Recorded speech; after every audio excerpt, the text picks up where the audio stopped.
Alright mga boss, kumusta po kayong lahat? And again, welcome po sa Cars Journal. Ngayon mga bossing, mayroon po akong isang basic tip na ibabahagi. Ito, napaka-basic lang talaga nito pero baka meron pang hindi nakakaalam. At ito nga pala, nandito tayo sa ating SkyDrive Sport.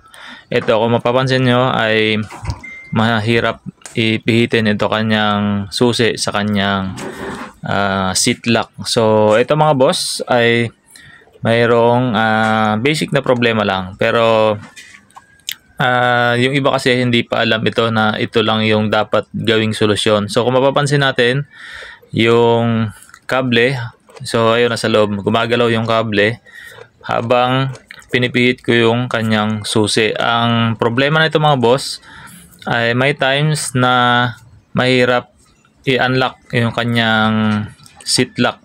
So ang gagawin natin mga boss, napaka-basic lang. Ito, kailangan lang natin lagyan ng oil, yung part na yan, yung mga mechanical ng kanyang lock. So ayun lang, ibig sabihin nito ay nag-stack up lang siguro katagalan na rin, nagkakaroon na ng konting corrosion and then tumitigas po yung mga moving parts. So yung mga mechanical parts ng kanyang seat lock. So ganun lang ka-basic mga boss. So kailangan lang natin lagyan ng oil.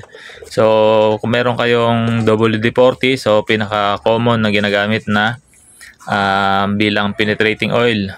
So ito ng mga bossing, after kong malagyan ng oil ay tetest natin kung ito nga ba ay effective. So ayan, isususi natin dahan-dahan at malambot na siya isusi at malambot na rin siya i-lock kapag ilalak na natin yung ating upuan. So ganun lang mga boss, isang basic tip, no, pero mayroon pa rin tayo mga kapatid na riders na hindi alam yung mga ganitong basic troubleshooting. So ayun lang mga boss, kailangan lang natin lagyan ng oil or kung meron kayong mga WD-40 at iba pang type ng oil na pwede nating pang gawing lubricant. So ayun lang mga boss, hanggang dito lang at maraming salamat po sa inyong oras, sa inyong panonood at ride safe po palagi mga bossing.